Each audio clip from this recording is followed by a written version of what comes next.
Já estamos de volta com a sua revista eletrônica diária e vamos começar esse bloco já falando aí de informações sobre a nossa região amazônica, porque quem utiliza a Transamazônica sofre com as represálias dos índios após o desaparecimento de 3 pessoas no fim do ano passado. As investigações continuam. Confira os detalhes na reportagem. Desde que os 3 amigos desapareceram da rodovia Transamazônica em 16 de dezembro, quem precisa atravessar a reserva indígena Tenharim teme por sua segurança. Você passa ali e você fica meio apreensivo, não é fácil não. Você não sabe o que pode acontecer, né? Como que está agindo, como que está acontecendo. Alguns chegaram a mudar a rotina de trabalho. É o caso desta estudante. Preocupada e sem saber como está o clima dentro da reserva, preferiu passar a noite em Apuí do que seguir viagem até Rondônia. A gente fica preocupada agora quando a gente for passar lá, não sabe como que tá, entendeu? E aí procura passar mais cedo. Com certeza. A gente ia vir ontem, deixou para vir hoje mais cedo. Marcos também compartilha a mesma atenção.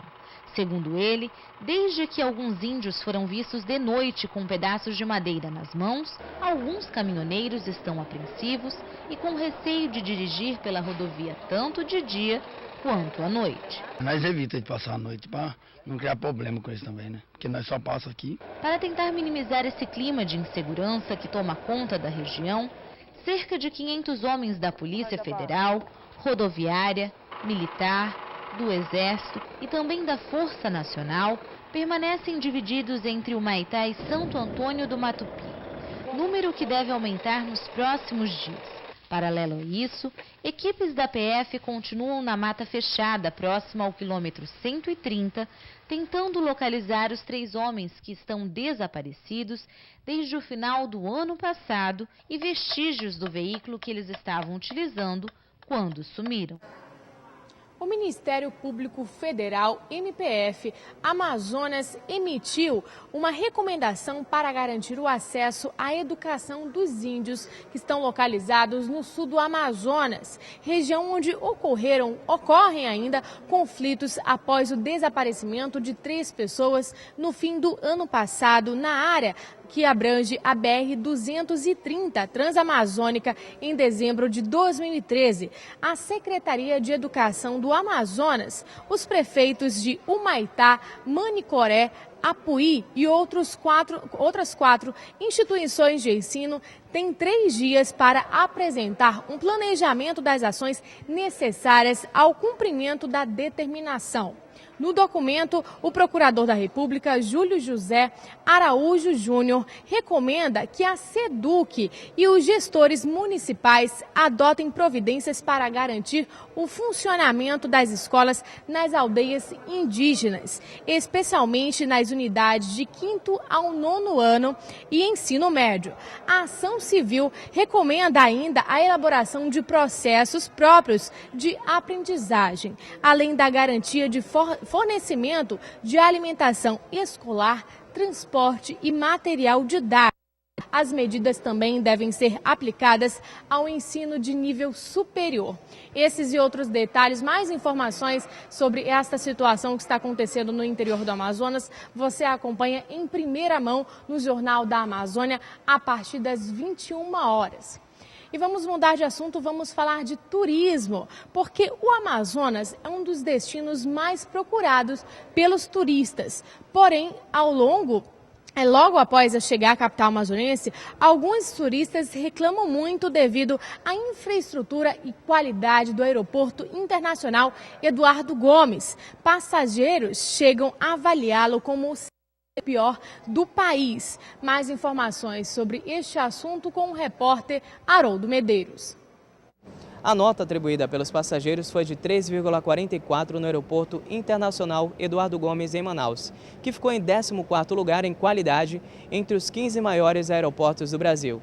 A pesquisa foi realizada pela Secretaria de Aviação Civil e avaliou itens como o tempo de espera nas filas, a quantidade de carrinhos para bagagem e os preços dos serviços.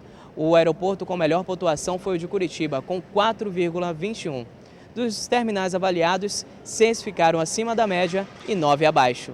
A pesquisa foi realizada no período de abril a junho do ano passado. E a Associação Comercial do Amazonas, ACA, realiza sua terceira reunião este ano. A substituição tributária do ICMS foi um dos destaques do encontro. Empresários e comerciantes se reuniram na sede da associação e convidaram o contador Reginaldo Oliveira para falar sobre a substituição tributária do ICMS.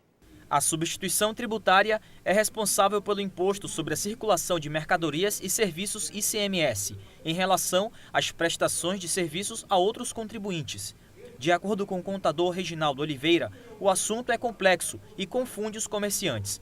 Para isto, é preciso estudar o assunto e ter em mente alguns dados, como a carga tributária brasileira, que está perto de 40% do Produto Interno Bruto, PIB. Qual o principal problema nesse assunto? Olha, eu acho que a confusão maior da substituição tributária é o seguinte: na prática, esse tributo ele é calculado sobre as compras. Todo mundo sabe disso. O comerciante, qualquer um que paga ST todo mês, ele calcula sobre suas compras, mas a legislação diz que é sobre uma venda futura ainda não acontecida. Então, a legislação faz um rodeio muito grande para chegar numa coisa que, a princípio, seria simples. Esse é que é o problema. Desde que a Constituição Federal do Brasil foi decretada, foram publicadas no país 4.785.194 normas legais. Apenas 309.147 são tributárias. As empresas precisam seguir, em média, 3.512 normas para estar em dia com a legislação brasileira. De acordo com o presidente em exercício da ACA, Ataliba Filho, a incidência tributária torna as empresas menos competitivas no mercado. Traz um custo menor para o próprio Estado para a fiscalização e diminui a sonegação. Realmente são dois motivos fortes para o Estado manter esse mecanismo tributário. Só que, em contrapartida, você deixa um dispositivo constitucional em xeque, né? Porque dá feita que o dispositivo constitucional protege a pequena e a microempresa. E quando ela recolhe, justamente, quando ela está sujeita a essas incidências tributárias, ela se torna menos competitiva no mercado. Com a criação da Lei 12.741 de 2012, os estabelecimentos comerciais são obrigados a informarem os tributos incidentes em produtos e serviços no documento fiscal. E no Rondônia News de hoje, começa às 13h10, vai trazer o seguinte destaque: o número de animais como cães e gatos soltos pelas ruas preocupa o Departamento de Zoonoses da capital rondoniense. Esses e outros destaques sobre Porto Velho, Rondônia, você acompanha na edição de hoje às 13h10.